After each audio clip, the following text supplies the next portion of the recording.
Broadcasting live from the frontier bivouac on the plain of Tarkir, it's Tap Tap Concede. Welcome, everybody. Cons of Tarkir is out, and that means we are doing a special Cons of Tarkir, Tarns of Karkir.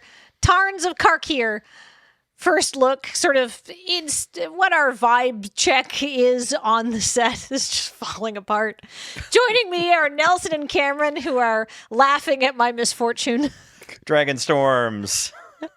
Did Mardu kick your ass? It's not so easy now, is it? Also, on the board, we've got James.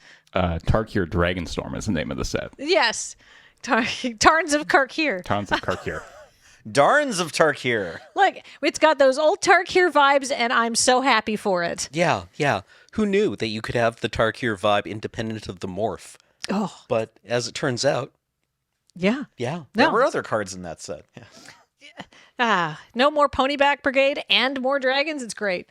But before we get started on our hot takes, although I did just give you one for free, let's thank our sponsors, because we don't have to do this show for free because of them. It's Card Kingdom. CardKingdom.com. They are a veritable kingdom of cards, but they are a good place to order your singles from. They're down in Washington State. They're very fast. They ship sealed product within the Americas or singles all over the world, and you can say, loading, ready, run, send me button, please, when you use our affiliate code, which is cardkingdom.com/LRR. And you'll get a free 1-inch button that I think currently just says Card Kingdom, a kingdom of cards. But no more buttons are on the way. And if you're thinking, well, I've ordered all these great cards, but what do I put my cards in? How do I protect them? How do I shield them from these dragons in Tarkir? Some sort of shield of dragons. Yeah, or a dragon shield. And you can use code LRRMTG05. and get 5% off your order, which isn't a ton, but it's not nothing. It's a discount. So, and they're nice sleeves, and they come in a cool variety of colors. And that's, we like them enough. That's the sleeves that we use when we make our own sleeves, and the sleeves I buy when I just want some weirdly colored sleeves. And finally, if you're thinking, gosh, I do want to support you, but not through a third party. I want to give you direct commerce. Good news. We've tried to make that as simple as possible because we have a Patreon. It's patreon.com/loadingreadyrun, and you can throw us a couple of bucks if you like what we do. You don't get, there's no, special patron-only content on our Patreon. It's just more like a tip jar, and we really appreciate it. And it allows us to keep doing this kind of stuff, which this week, as I mentioned before, is talking about the cards that we are excited for in Tarkir Dragonstorm. Nailed it. First time. But I feel I think that's an impressive Freudian slip, because everybody's like, cons vibes. Yeah, no, it's fine.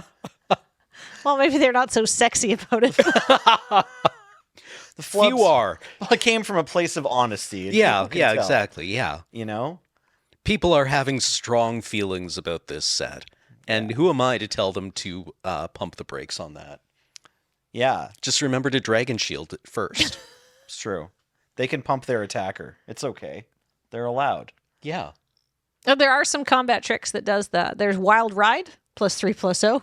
Yeah. That one's a sorcery, right, actually. Wild Ride is a exciting card because I think it's the first time we've had a functional reprint of Reckless Assault, right? Which is back from the, I want to say Odyssey days, or maybe it was Invasion Block, but... or Reckless Charge, not Assault. Reckless Charge, same spell, 1 red sorcery, target creature gets +3/+0 and haste, but then it has Flashback instead of Harmonize for 2 in a red. Whereas this new one, Harmonize 4 in a red, sure, that's more mana, but if you have a fresh 4/4 lying around that can tap instead of attacking to pump something else. I mean, it's kind of a weird one, right? Because when you're playing with the Harmonize cards, one of the advantages of Harmonize is that you can tap summoning sick creatures for mana. Yeah, but this would be But yeah, this is the one Harmonized card where well, actually, yeah, you might not want to pump your... It's an odd one. It's an interesting card. I'm not...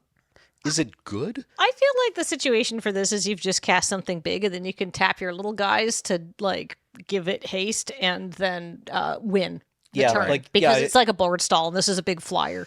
Yeah, Yeah. or something with trample. I'm not like actually super keen on this card. I just wanted to change the subject away from like the sort of sex adjacent talk that we were getting into. So All good. yeah, you definitely want to break that with a wild ride. Yeah. Nothing sexy about saying the words wild ride over and over again. But honestly, I think this card is playable. You can pump a large creature for 1 extra mana to give it haste and attack the turn comes down. And then later in the game, you can just put 3 more power on your evasive threat. Yeah. Right? Like if you have a trampler or you have a flyer, the fact that it grants haste doesn't always mean it has to target a summoning sick creature, right? That's true.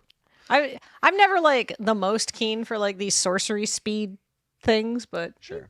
yeah. Here's some things that you are keen for. Nelson, the first one on your list was Attuned Hunter.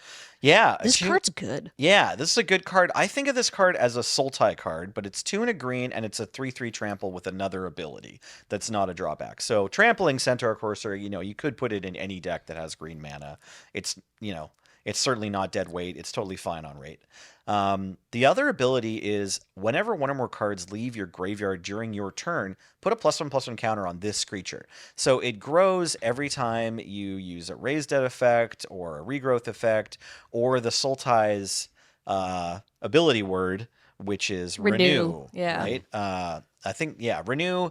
I don't think has any rules meaning because each card just tells you what to do, but they all exile themselves from the graveyard. So there are creatures that you can use as a creature, and then you can use the renew ability after it hits the graveyard. And every time you do, whether the renew targets Attuned Hunter or not, the Attuned Hunter will get bigger. For an example of a renew creature, let's look at Sagu Pummeler. Unless you had another one, Yeah, I actually just wanted to bring up that there is another card that I really liked for turning on the Sultai abilities. Oh, great! Which was. I'm so sorry to do this, James. I'm looking it up right now, but I completely forgot it existed until now because I'm not convinced it's great. But it did feel good to use, which was Jadecast Sentinel. Jadecast Sentinel. Okay, yeah, this is a 4-mana 1/5 reach, right? Yeah, which is it's an artifact creature. It's an ape snake, which I find kind of like amusing. But its relevant ability is for 2 tap, put target card from a graveyard on the bottom of its owner's library, which is a useful way of being able to consistently turn on your Sultai abilities. Right. True. Also, it's a good way to hose somebody who's put a bunch of gas into their yard. Yeah, because this can hit an opponent's Good with reanimation Sultai targets. and against Sultai cards, right? Yeah. It did useful work, and it eats bird tokens all day long. That's true. I have not played with this card because I am always wary of these put things back in the graveyard effect. But I'll try it. Oftentimes there's an artifact like this that Yeah. sort of looks like it's trying to get the attention of a new drafter who's worried that 40 cards is too few, and you're going to naturally need this ability so you don't mill out. And like if you've drafted a few times, you start to learn that like that's not usually a concern. No. It's probably not worth a spot in your deck.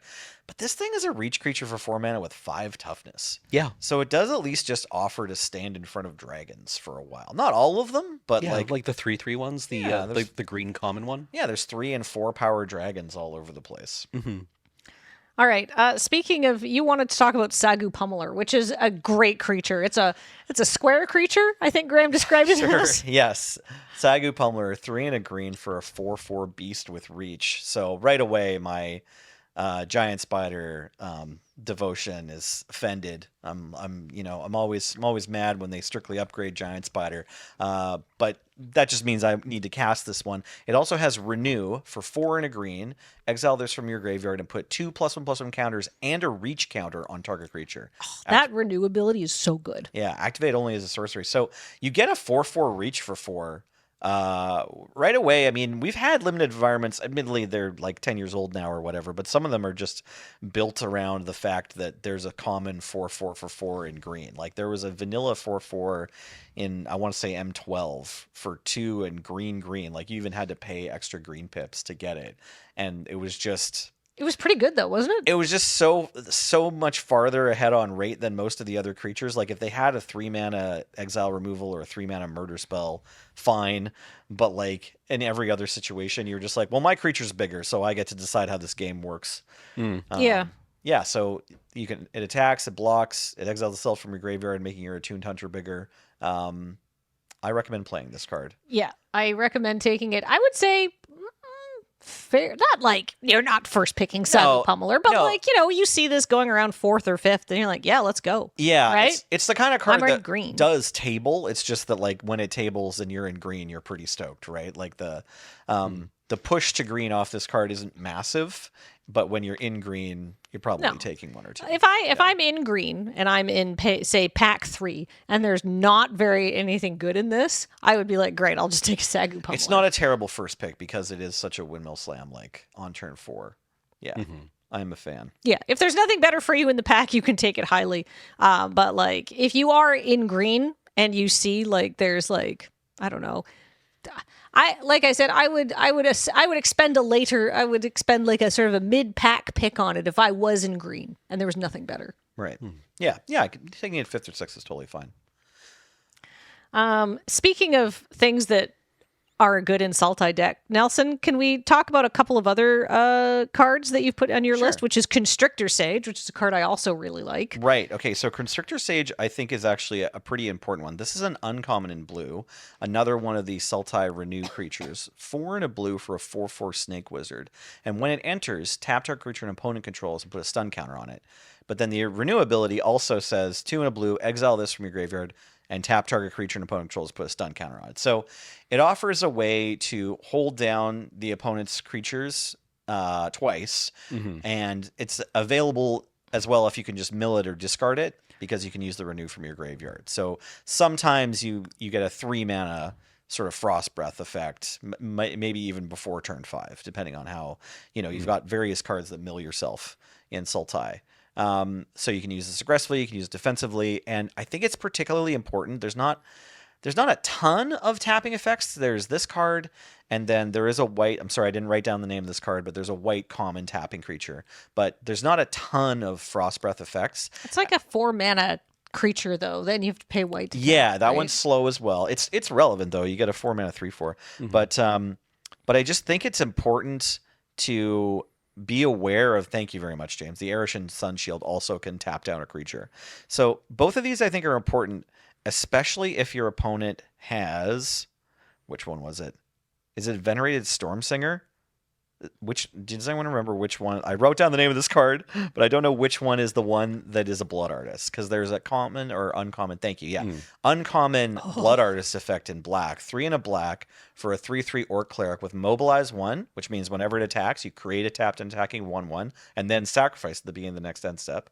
And whenever this creature or another creature you control dies, each opponent loses 1 life and you gain 1 life. Now, notably, the Venerated Stormsinger's second ability does not say non-token, and all of the mobilize effects sacrifice the creature. They don't. Oh yeah, they don't get exiled. They don't like leave the battlefield for some other way. They die. I had this card once in a Mardu pool, and it was backbreaking. Right. Yeah. You only need a couple of mobilize triggers, and you're draining. And you're kind of a damned if you do, damned if you don't situation for opponent. The Mardu deck is very good at presenting its opponent with dilemmas, not problems. Right. Like it's very good at making no-win scenarios. Yes. Exactly. Yeah. Between this sort of thing, we've got a couple of other cards on our list that go in the Mardu deck. There's Bone Cairn Butcher. Right. Another great dilemma card. 1 in a Mardu, so 1 red, white, black for a 4/4 demon with Mobilize 2, and attacking tokens you control have Death Touch. So both of these black 4-mana uncommons kind of create inevitability. And I mean, the king of these is, it didn't occur to me at the time when we were putting these in the list, but the Siege with the Mardu mode. Sure. With whenever one of your creatures dies, or if a creature you control died, your opponent sacrifices a creature. Right. Sort of a Grave Pact effect on the... I don't remember the name of the Siege. It's not Hollow Merc. That's the green-black one. No, it's the... Is it the Windscarred? Could red, be. white one? I'm sorry, James. Ha ha ha, James. You have to look up all the Sieges and then tell us which one has Mardu. What I like it, what's really important, what I think is really good about Bone Cairn Butcher is it says Mobilize 2. Because those Mobilize triggers are a little bit rarer than you want them to be. You have to, I think you do, if you're in Mardu, I think you have to take creatures that say Mobilize fairly highly. Sure. Because there's a lot that don't and that work really well with Mobilize stuff. There is a oh no, I'm doing it. I'm not doing it. But there's lots of ways that you can use your tokens and do cool things. But the actual getting the mobilize is a little bit. It's more in the uncommon area. I find there's a few commons with it as well. Yeah, there is at least one common for 2 mana. I want to say Frontline Rush. Or is that Shock a spell? Brigade? No, that's a spell. Is it Shock Brigade? Yes, Shock Brigade. Sorry. Cameron put that on his list. Thank you. Yeah, I knew I'd seen it. Okay, so Shock Brigade, common, Goblin Soldier, 1 and a red, only 2 mana for a 1/3 with Menace and Mobilize. So this one's kind of an important cornerstone just because it's common. It's less than 4 mana. And you don't mind throwing it in sideways because it's a 1/3. So and it has Menace, so, yeah. you know. So you got to really block it. They have to, like, if they're trying to stuff you on getting any value, they need to block it with 2 2/2s, which they won't necessarily have by turn. No, Yeah. they'll probably just take, but like that, I don't know. The mobilize is very, very key. Yeah, and the card I was thinking of was Baron Step Siege. Baron Step Siege, thank you. With the Cameron. relevant mode being at Mardu at the beginning of your end step. If a creature died under your control this turn, each opponent sacrifices a creature of their choice. Right. It's a dilemma card. Yeah. So this one's really interesting. It's an intervening if trigger on Mardu. So unfortunately, Mobilize on its own doesn't turn this on. No. But the good news is, Yeah. if Mobilize on its own didn't turn this on, you got in with the you Mobilize got in tokens. with your tokens. I mean, maybe they have a bunch of 0 power walls, kind of imagining a scenario to stuff this Baron Step Siege or Yes. whatever. But like, I'm doing mental gymnastics to keep your opponent from having to sacrifice their creatures here. Realistically, the Mardu player does make creatures die on their own turn, Yes. right? Yeah. So, yeah. Speaking of, can we take a sideways turn on talking about specific cards for a moment and talk about the various strategies of the clans? Yeah, let's do that. So it's, Mardu, for example. Yeah, exactly. Yeah. Yeah, we're all pretty big fans of Mardu around the office, I think. Like, starting with them, I think, is good, right? This clan creates tokens, wants to go wide, and then get there somehow. Either it's the tokens have Death Touch, or there's a Blood Artist, or the tokens are all getting bigger somehow. Or There's 8 of them. Yeah. Right? You're just attacked with 8 1/1s. Yeah, exactly. So the important pump spell uncommon in red and white is Frontline Rush. Sorry, I mentioned this earlier. I remember now which card this is. This card creates tokens or is a Might of the Masses. So for a red and a white at instant, you can either get 2 more tokens, and they stick around. This is just like instant speed dragon fodder here, 2 red goblins, or give target creature +X/+X, where X is the number of creatures you control. And importantly, it's an instant, so you can wait until after your Mobilize triggers have resolved.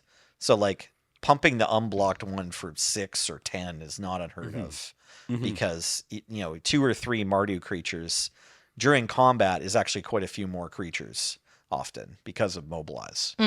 So I think this one is really important for those decks. Like, this is one of the ways you can close it out, is just like pumping the unblocked one, which is weirdly, Might of the Mass is an interesting card, right? Because it's a go wide payoff that makes one creature big. You know what I mean? It's like, I'm wide, therefore I can get tall with this card, right? Specifically. I think there's only this one kind of this effect in the set, but it's uncommon, and it's the signpost, like, it's going to go early, and it's going to be in a lot of the decks. A lot of the frontline rushes that are opened are going to go into decks. So if you are drafting, and you see this, and this is pack 1, sure, would you take this pack 1? I might. One? Yeah, for sure. I mean, you're like, all right. I think this is a first pick I don't hate, depending on the pack. Wow. Right? Okay. And then I think if it's past second or third, it's like, I don't think there's a ton of it. Like, it's not as good as some of the rares, right? I don't necessarily think we're going to take it over Zergo, or there's some dragons or whatever, or Yeah, but say there's some but the mediocre average rares. removal spells, I think it's better than, Yeah. like, I think it's certainly better than like a Twin Bolt, or even, I would probably rate it higher than sorry, I didn't remember the name of this card, but it's like it sounds like, it's Exhale, Dragon's Exhale or something, 4 damage. There's yeah, for 2 mana. Thunderous Exhale. It's That might be it, because it's a cycle. There's Right. Pierce. It's Osseous Exhale for white, Caustic Exhale for black, Yeah. Thunderous Exhale, Chilling Exhale Okay. Maybe, and then I don't know what the green one is, but I've played it Some a bunch. sort of foresty exhale. Yeah. But You ever yeah. just breathe plants on Minty someone? exhale. Yeah, there Yes. we go. That's nice. A crispy exhale. So I would put Frontline Rush ahead of all of those Dragon Breath cards, for example. Okay. Interesting. Yeah. Speaking of the Mardu strategy, we know that basically you want a frontline rush, you want one of them good Mardu rares and stuff like that. What else are you looking to draft if you're doing, or if you're looking for in your sealed, in your limited deck for Mardu? Abzan cards. Well, because we talked about how the mobilized cards are obvious, right? Yeah. And then, like, you always want removal in your limited deck. Mm-hmm. And then we've talked a little bit about how there's a few different ways you can translate your wide number of creatures into victory. Mm-hmm. But another one you can do is, like, while you're drafting the sort of middle picks, the Abzan's Endure ability also makes tokens. So any of the cards that say... Is Endure? Endure is Endure. right. Yeah. Any of the cards that say Endure, you can think of as two bodies. And so all those cards fit in really well to the Mardu strategy as well. Yeah, for reference, Endure is when a creature enters, they'll have Endure 1, 2, or 3, and your choices are Endure 1, put a +1/+1 counter on this, or make a 1/1 spirit, and then Endure 2 is 2/2 spirit, or 2 counters, 3/3 spirit, or 3 counters. So you can make your creature big fat. Yeah. Because there's an Abzan green Endure. It's like the Dustyut Earth Carver or something like that. Yes. That I always choose in the just make it really tall, because it's a 4/4 that can either make a 3/3, but it's a 4/4 with reach. So you can either have a 7/7 with reach, or you can have a 4/4 with reach and a 3/3 spirit. And I always go for in green, a 7/7 Pachow. And also it deals with any dragons. 7/7 does block almost all the dragons. And it's just, you turn it sideways. I got to draft a Ureni, but I never got to cast it. Oh. It's not that I couldn't have. I had the mana. I just didn't draw it. Oh. Anyways, this is just a limited bomb we're mentioning. It's like one of the few cards. Yeah, I had to go to Mythic Rare to find a creature that can walk through a Dustyut Earth Carver. But Yeah. 5 green, blue, red for a 10/10 legendary spirit dragon with flying, protected from white and black. And then when it enters, it deals like 1,000,000 damage to all your opponent's stuff. I mean, I'm okay with being like, okay, Ureni, like, yeah, there's always going to be a few like bomb rares. Like each clan has them, which kind of makes sense. Yep. They have their own like bananas thing. Well, they're supposed to have a couple because they have a Khan and a dragon. Right. But what I like about that is that Earth Carver is a common. Yeah. And it will block rare dragons if you choose the 7. To me, that's a sign of a well-balanced set that there's answers for many of the degenerate problems. For sure. Right? You're not just like, oh, they get that card. There's nothing I can do about it. They win. Right. Right. There's It's nice a- to have common answers specifically. Yeah, exactly. Yeah. Yeah. Yeah, rare meets rare. Who opened better clash? It's like, I don't like sets like that. I like sets where it's like, okay, this deck is kind of a bit jank, but gets there because the common quality is high. Yeah. All right, so but back to the Mardu ability. So you're drafting Mardu. You've gotten your frontline assault or your frontline rush. You've taken some good Abzan cards to endure. Yeah. What are you closing it out with? I also like the card Bearer of Glory. This card, it's got this ability 4 into white creatures you control get +1/+1 until end of turn. Which typically when I see that, and they've specifically given us 5 mana for charge, right? Like all your creatures get 1 bigger just this turn for 5 mana, and oftentimes that's not good enough for limited. It's like a last pick or whatever, or a 23rd include when you're desperate. But in this set, and specifically next to the Mardu or Abzan, this card puts in work. It's 1 and a white for a 2/1 human soldier that has the ability I mentioned, as well as during your turn, this creature has first strike. And I've actually seen both halves of this card put in a lot of work. There's some auras that pump power. So just a 5 power first striker sometimes is like, even with only 1 toughness, like it's kind of too much for any board to deal with. Like if they get to attack once because you were tapped out and they knew you didn't have a good block, and then the next turn they have mana up, if you don't have a kill spell, like first strike is just a hell of a drug. Oh yeah, it's real problematic. All their pump spells are better than yours, right? Yeah, exactly. Like you basically are looking at you've got a double block, right? And maybe you don't want to put that many resources in. It's puts your opponent on the back foot. It's a good ability. Yeah. So I think this one's another way to take your mobilize and endure cards and get there. We've mentioned them already, but another one of the clans are the Abzan. And so this one, I'm kind of thinking of the Abzan, Temur, and Mardu clans in sort of a triangle. And on one end is the Mardu that's always trying to go wide, and on the other end is the Temur that's always trying to go tall. Mm-hmm. And in the middle is kind of like the Abzan, who can do one or both. Mm-hmm. I do want to look at a rare. Normally this isn't how I like to think of things, but in limited. But I want to talk about Fellothar, Dawn of the Abzan. That's one of those big, that's one of them big bananas creatures for. Right. That's the con. Yeah, this for is the Abzan. con. So black, white, green for a 3/3 legendary creature with trample, and when it enters or attacks, you may sacrifice a non-land permanent. When you do, put a +1/+1 counter on each creature you control.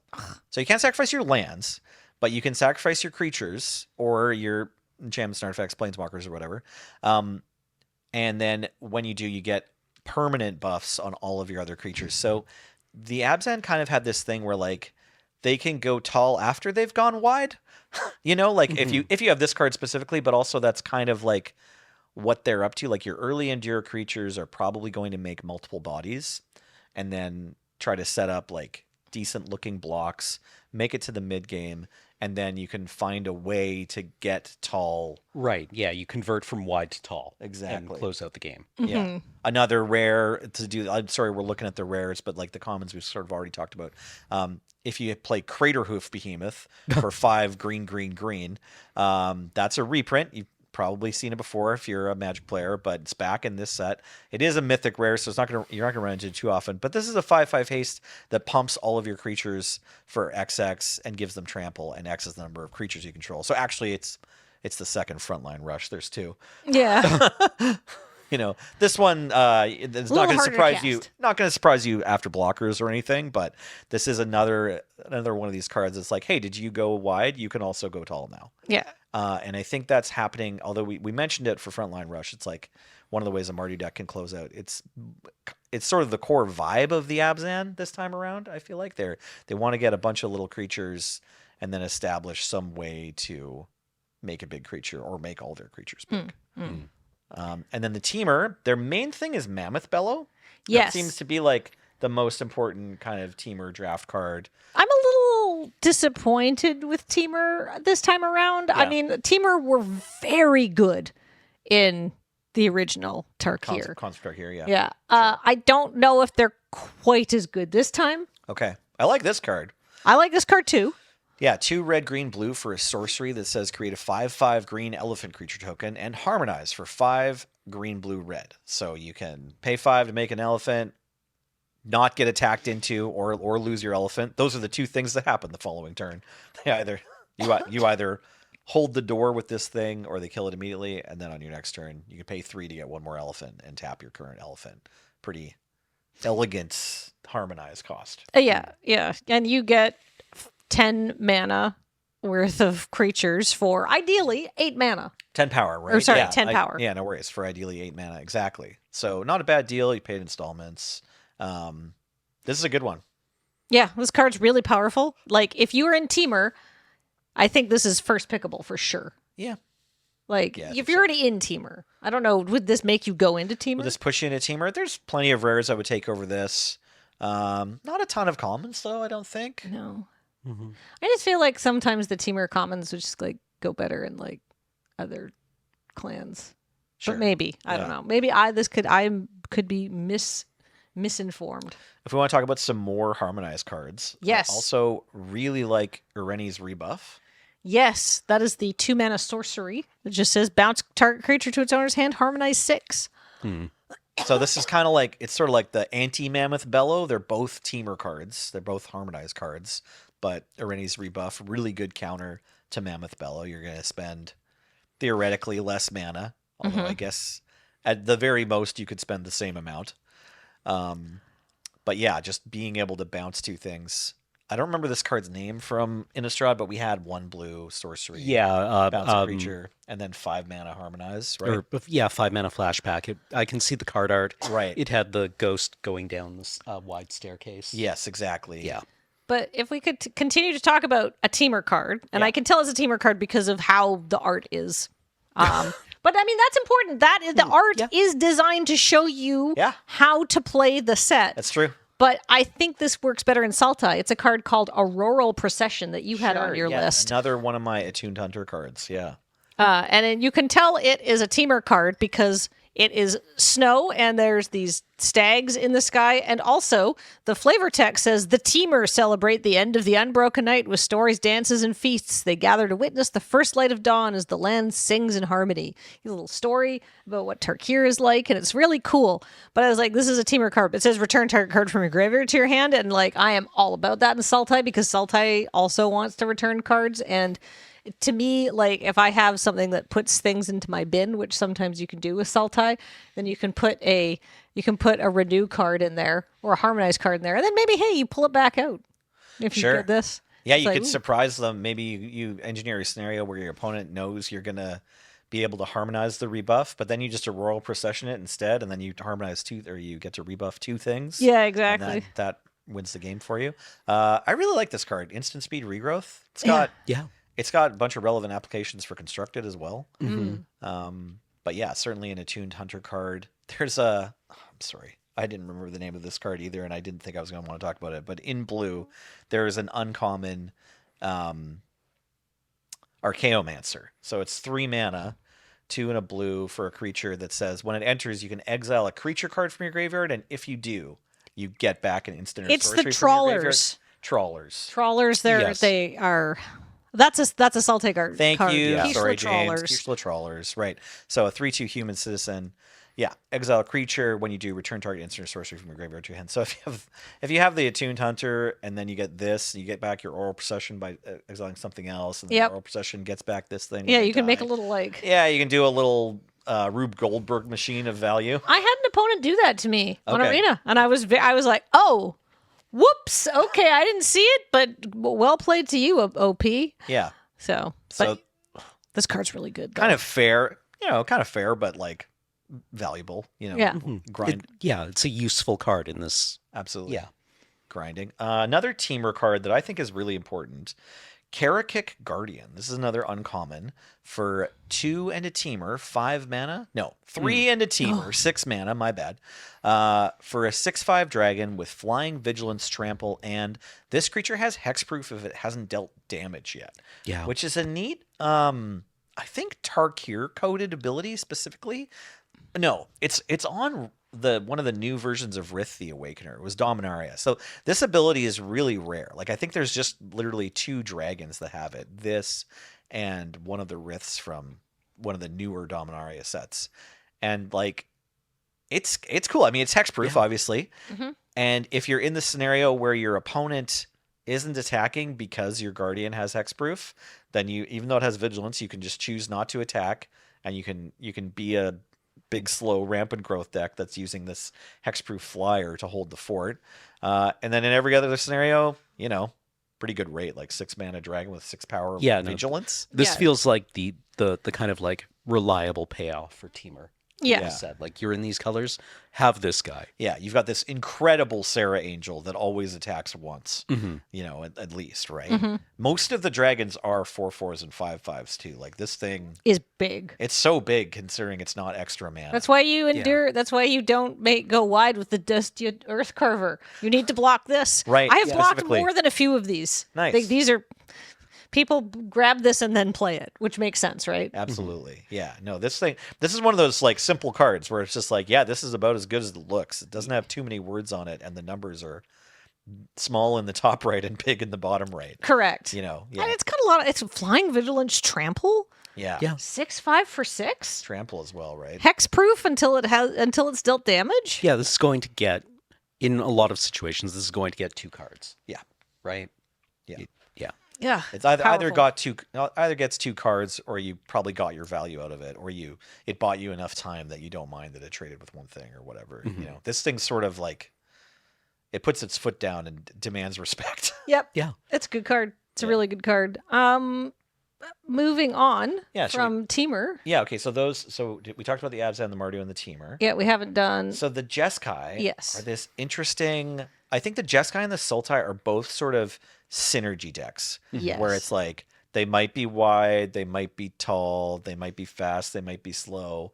But every time, both these decks are requiring a bunch of their pieces to interlock correctly in order to win. Yes. So for the Jeskai, it's Flurry.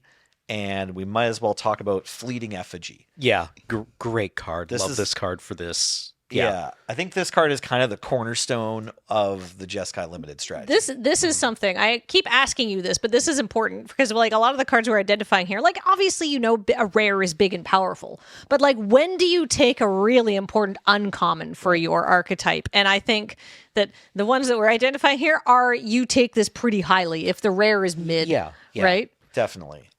Yeah. If I open a pack and the rare is not great, but it has one of these. Yeah.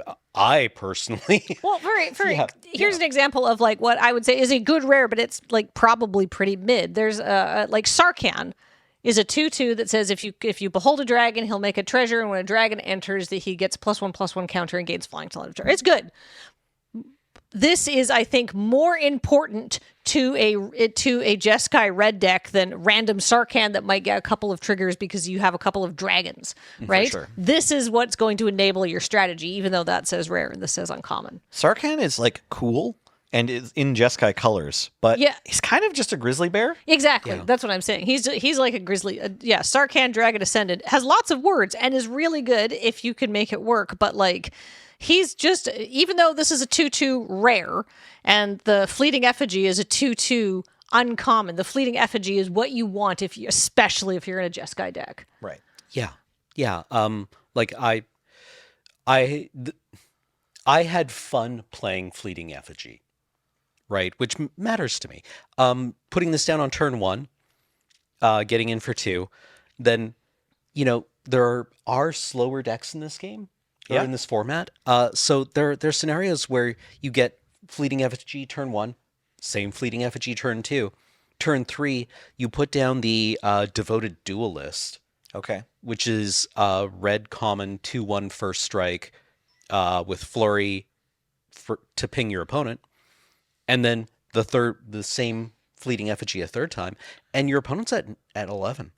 Right. If they haven't blocked any of this damage, the Devoted Duelist has haste.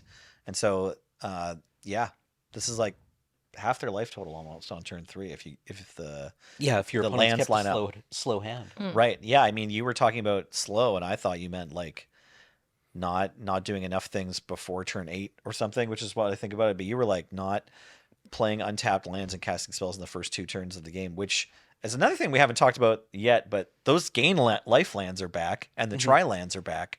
So a lot of games. This isn't even slow by Tarkir standards to do nothing until turn 3. Nope. At which point you have 2 mana, right? Like you play 3 tap lands in a row. Yep. So the Fleeting Effigy Devoted Duelist draws can really punish that. We haven't read Fleeting Effigy for our listeners, people who aren't watching the podcast. 1 red for a 2/2 elemental with haste, and the text is at the beginning of your end step, return this creature to its owner's hand.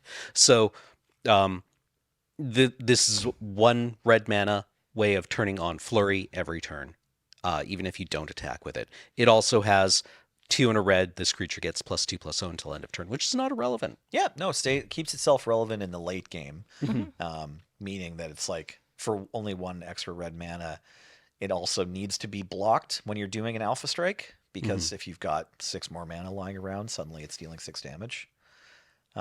Really cool card. All of the Flurry card, like you mentioned, Devoted Duelist. So Flurry is just casting 2 spells in a turn. They've put Flurry on a lot of cards. Yeah, and I don't know that I haven't drafted any Jeskai decks yet. Maybe that's obvious from listening to me, but it's like it seems like from what my opponents are doing that it doesn't always matter which Flurry cards you get. Just that as long as you're flurrying, you get some Flurry cards, and then you manage to trigger them.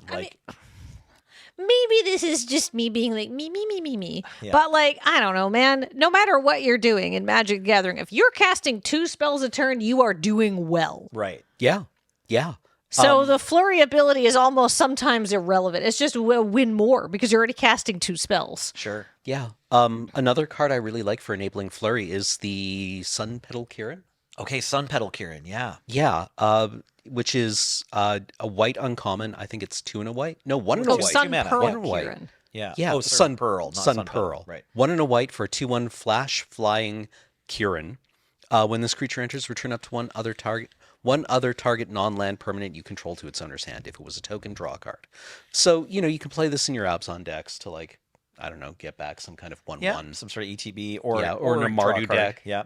To get rid of a token that's going to die at the end of turn anyway. Right. But, like, being able to return one of your ETB creatures in the flurry deck is really handy, right? And getting something out of danger is also an extremely handy thing. There's a lot of removal floating around in this set, and being able to blank one of those For one of 2 those mana cards. and get a body. Yeah. Yeah, I mean, if you can cast a spell, go to combat, and then after blocks, cast this, save your thing that got blocked, and then trigger all of your flurry abilities, like, that's pretty scary and annoying. Yeah. Because there's flurry abilities like put a +1/+1 counter on it, like it's +1/+1 till end of turn. Like, Yeah, Like their creatures, ping them. Yeah. Yeah, Make there's a creatures. suite of, like, uncommon flurry cards. One of them makes a bird token. One's a flyer that makes a bird token. Right. One's a monk that taps something. Right. And what is the red one? I forget. It's not relevant, but they're there. They're good. They affect the board in some way. Yeah. All the flurry cards, like, do something that pushes you towards winning the game. Not for nothing. There is a clone. I don't remember what it's called, but there's a clone, and then you could just also draft 2 of these. So similar to the Fleeting Effigy, just 2 Sun Pearl Kirins.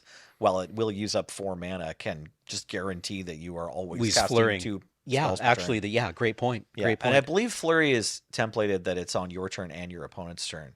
So, like, once you get to 8 mana, I don't know. That happens in this format for sure. Like, things tend to there's a bunch of board parodies situations between the cons, right? Yeah. Between the different clans, right? So you can get games that are, like, tense the whole time and one deck is aggro, but still both players make their land drops for a lot of time. I feel like this format gives us a bunch of sort of that Hearthstone vibe where it's like, every turn you have to keep putting things down to compete. Like there's not a ton of decks that just completely fizzle out. It's more like you can have some fast draws with the 2/1 Goblin we mentioned before, or the Fleeting Effigy, or any of the Mardu cards, but then also you've got to, like, still be able to have something to say about their, like, 4/4 lifelink they play or whatever. You've got to keep being able to keep up with the turn that you're on. And so Sun Pearl Kirin lets you just guarantee your flurries if you have to. Yeah, and like you said, I really like Kirining back and forth on your opponent's turn, for sure. right? Just being able to get additional value with no real card disadvantage. it's so Right. nice. Yeah. Yeah, I noticed that we left them for last. sure. I'm going to say it's because they're the best, but But they're my favorite. But also, I have an update from Circovitz of 17 Lands, who posted great. a very interesting thread on Blue Sky. Actually, the morning of recording. 17 Lands, if you're not familiar, Yes.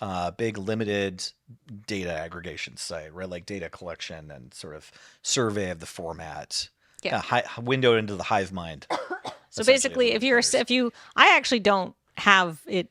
I don't use it, but basically, it gives you information. Like, it's 17 lands. If you sign up for it, can, like, accesses what cards you had when you were playing the game, and can tell you basically things like card in hand win rate, card win rate when played, and all of these things, which don't necessarily, like, talk about the quality of the card, but they can reveal, like, larger trends. But then the thing is with draft is it's really self-correcting, so everybody sees that, like, the blue cards have the highest card in hand win rate, then blue gets overdrafted, then they decrease over time and all of that. So you really can't, like, take the 17 lands as gospel or anything, but it is I think it's an interesting overview. I always love to get the data, even if data by itself does not make you the best player, right? You have to interpret the data and use it properly. It's kind of like net decking, right? Like, it's important to review tournament results when you're a constructive player. Exactly. And find out what's winning in different regions of the world, and find out what's winning overall,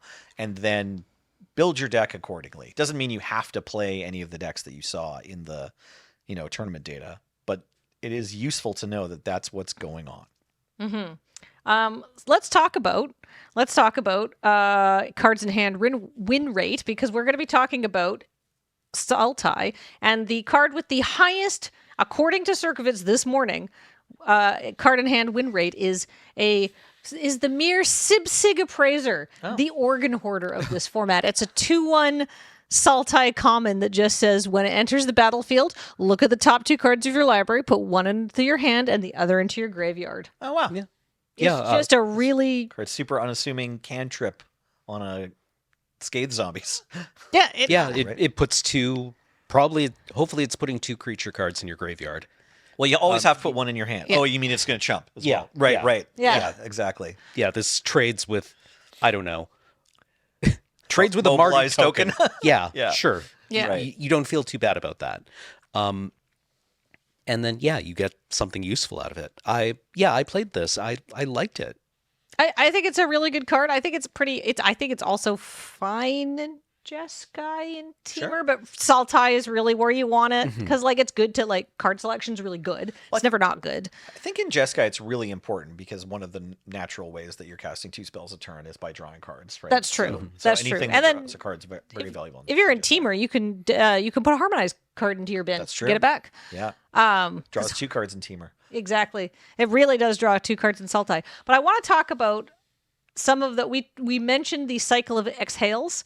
In the top 10, Dispelling Exhale, which is the blue one, Molten Exhale, which is the red one, Caustic and Piercing Exhale, but not the Osseous Exhale, because that's the white one that says deal 5 damage, but the creature has to be attacking or blocking, which is very interesting. But Dispelling Exhale was the number 2. Okay. Huh. Dispelling Exhale is a very powerful card. So it's a counterspell, 1 and a blue for an instant that says, as an additional cost to cast a spell, you may behold a dragon.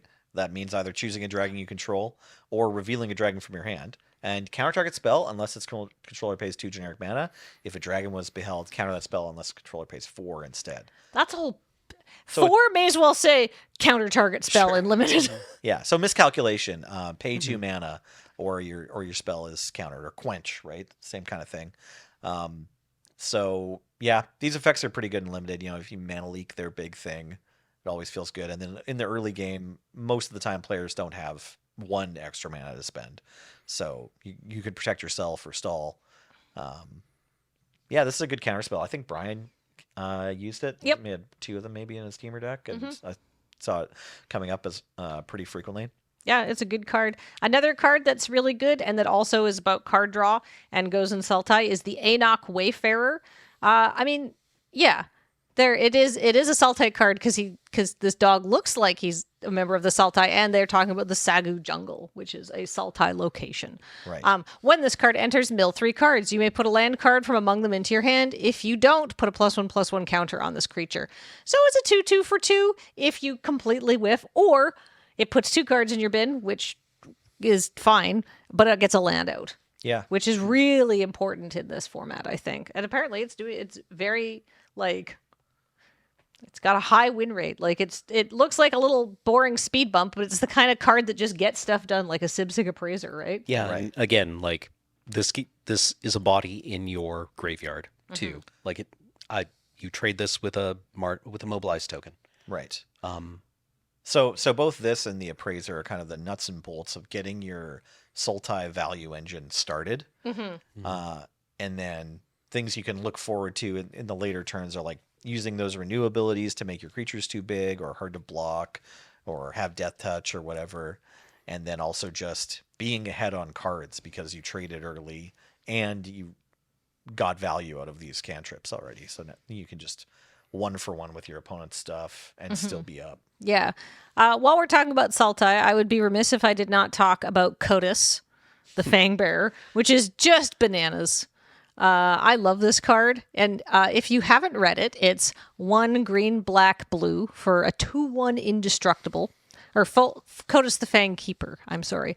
And whenever Kotus deals combat damage to a player, exile the top X cards of their library, where X is the amount of damage dealt. You may cast any number of spells with mana value X or less from among them without paying their mana costs. Which is so where Kotus really pops off is you put counters on him. Yeah. Which Sultai is really good at doing. You suddenly are like, ooh, Disciple of Kotus. It's a 2/2, and then I can put counters on for 2. Great, let's go. Yeah. And otherwise, it's kind of boring.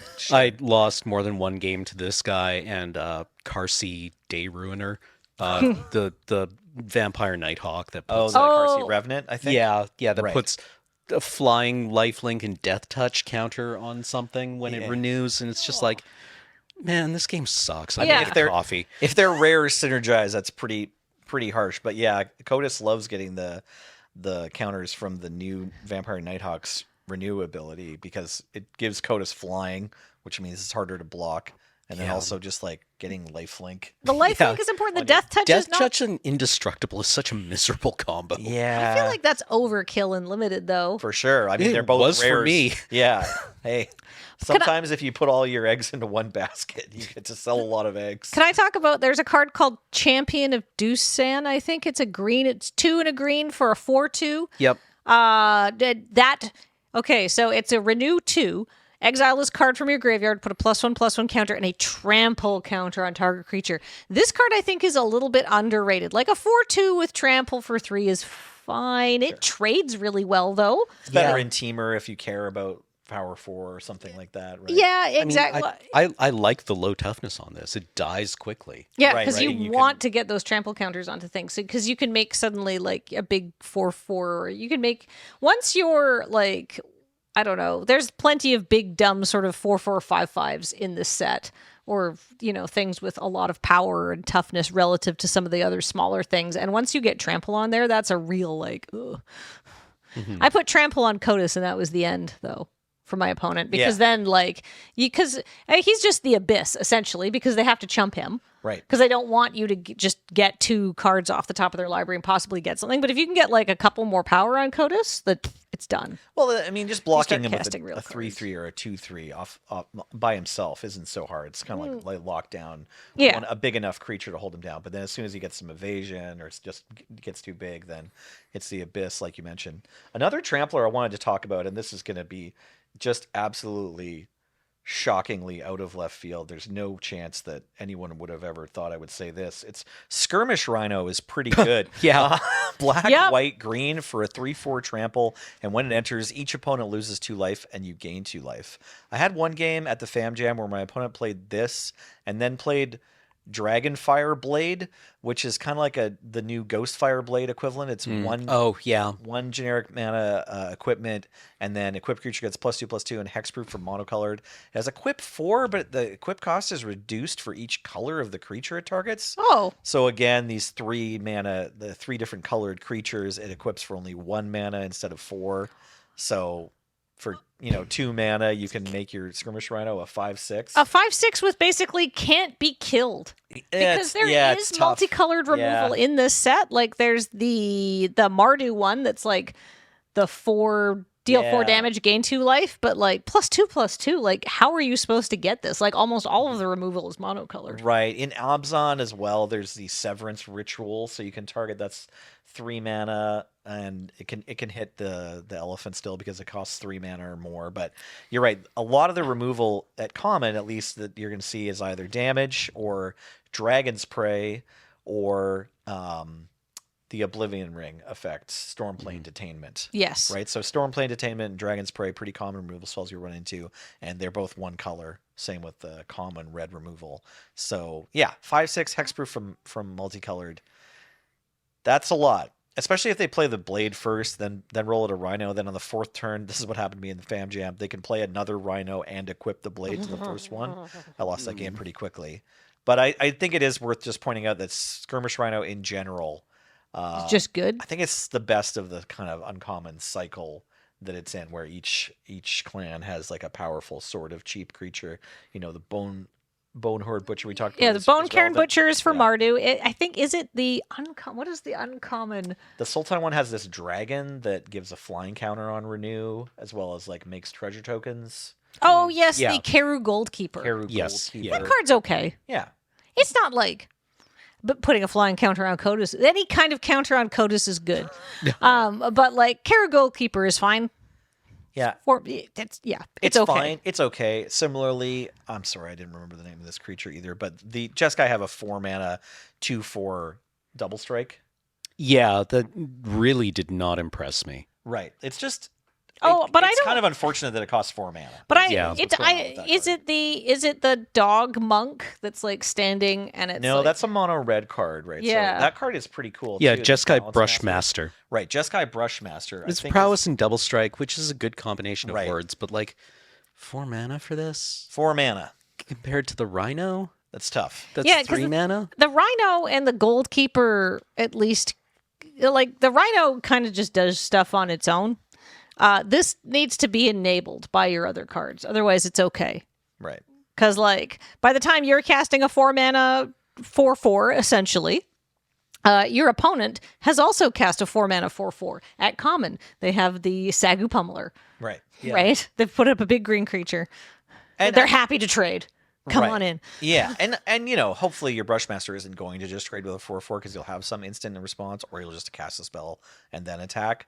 But Or you'll just do it next turn. the fact that, yeah, I mean, just getting this thing through is a bit more of a puzzle. Yeah. The double strike and prowess are great combat abilities, but they're not trample and they're not flying, which the double strike or the prowess really want to be paired with. Yeah, well, because like trample and flying just work on their own. Double strike and double strike does too, but prowess says do other things. This is better.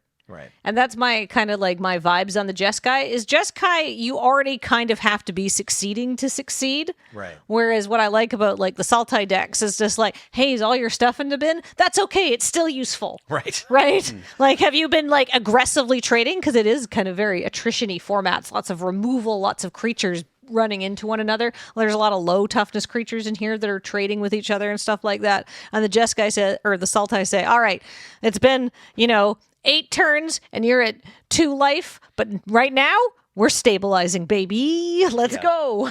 Yeah.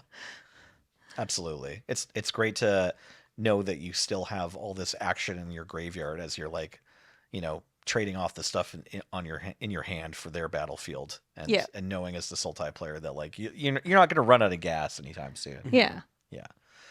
There is a common red creature, and again, sorry I don't have the name of this one. I didn't think I was going to talk about it, but if you are looking for ways in color to push the damage through from Brushmaster, there's a goblin that gives a creature with power 2 or less unblockable until it turns. Yes, it's a red, it's a Mardu one, and it comes in with its own goblin. Thank you. It's Underfoot Underdogs.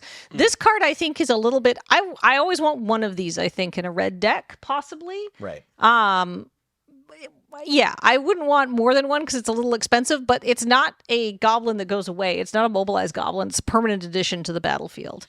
Yeah. And that 1 and tap, target creature you control with power 2 or less can't be blocked this turn is great because you can always tap it and then do some sort of sorcery speed power. Like you can make it unblockable, then you can pump the power as much as you want with like a wild ride or anything like that. Absolutely. Yeah. So this card obviously is it's Mardu flavored, and the Mardu players are going to be going after it because they just love having extra bodies, right?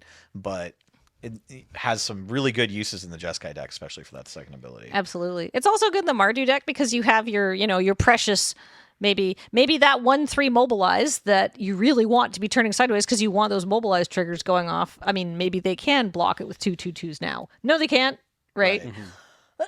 Yeah, Because a lot of the Mardu creatures are a bit fragile, so this can help protect them. right. Just allowing your mobilized creatures themselves to keep getting in while you're in the sort of chipping stage. Yeah, exactly. Yeah, no, really useful. I guess we're almost done, but I wanted to briefly mention sweepers. I haven't run into any.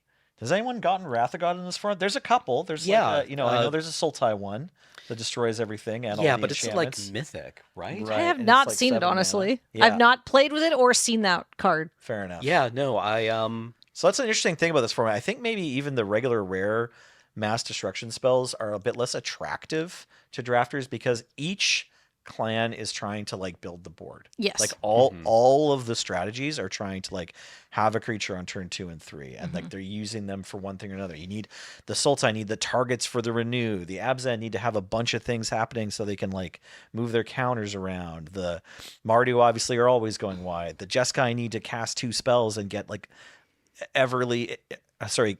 keep increasing how many flurry triggers they get. Yeah, exactly. Sure, They don't want to be wiping all their little guys off the board. Yeah, so There's The situation in which playing a Wrath is good is fairly like dire. right, it's harder to find. It's harder to set up. You can't just plan to chump once, then end hostilities to get a 4-for-1. There's and then a- win after that. There's a teamer card that's like a Wrath that kills everything with power 2 or less, or toughness 2 or less, or something like that. And then ideally that allows them to dodge most of the worst of it. Right. Because even like the Teamer Devotee is a 3/3, but it has Defender. And I'm trying to remember what that card is, and I do not remember. We had this meeting before the podcast started where we agreed we were going to write down all the names of cards that we were going to talk about. We did. We wrote down a ton of cards, and then we thought of a ton of more. Yeah. Yeah. It turns out we're not Thanks, that good at thanks, James. We're not that good at actually knowing all of the cards that we're going to talk about when we do a limited review. But if I podcast. could peel the mask off for a second, not every card we've talked about here. It's Dragonback Assault. Thank you. It is a Dragonback mythic. Assault. When this enchantment enters, it deals 3 damage to each creature in each planeswalker.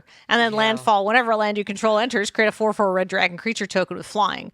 So, yeah, I'd forgotten that Dragonback Assault did the first half of this because the second half is like that's the That's backbreaking. enough Yeah. of a card. yeah, Yeah. like cool card.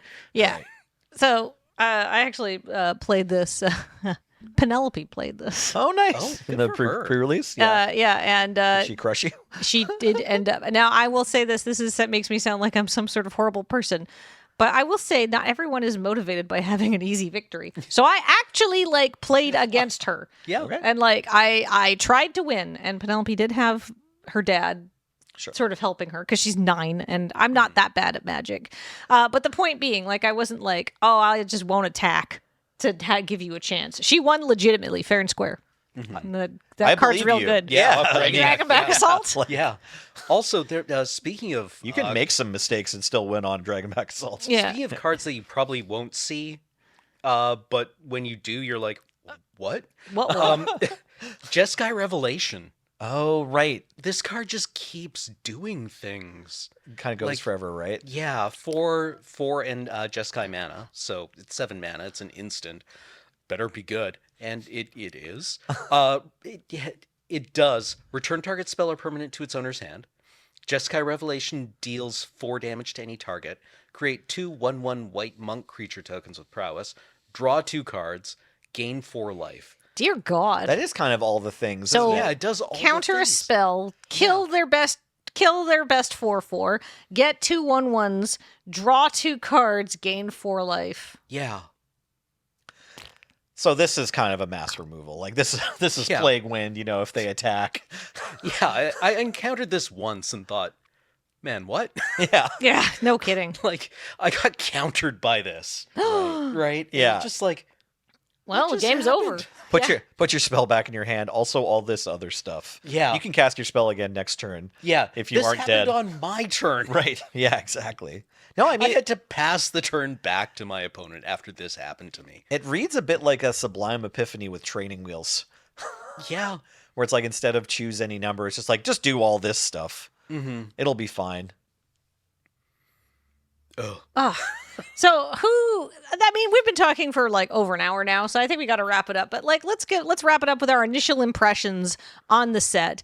I like Magic the Gathering. I am obviously do a lot of Magic the Gathering for work.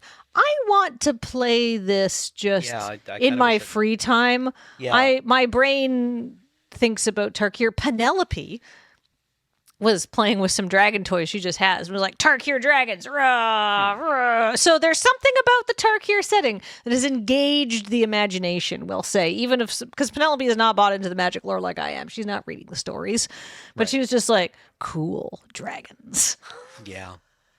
I agree. I think they did the team WotC team did a great job at presenting a really fun looking Magic the Gathering set, and it delivered. I know that pre-release attendance was higher than average. from the reports of my social media feed at least, and engagement in content for Tarkir Dragonstorm has been It's pretty very high. too. So thanks for watching. Yeah.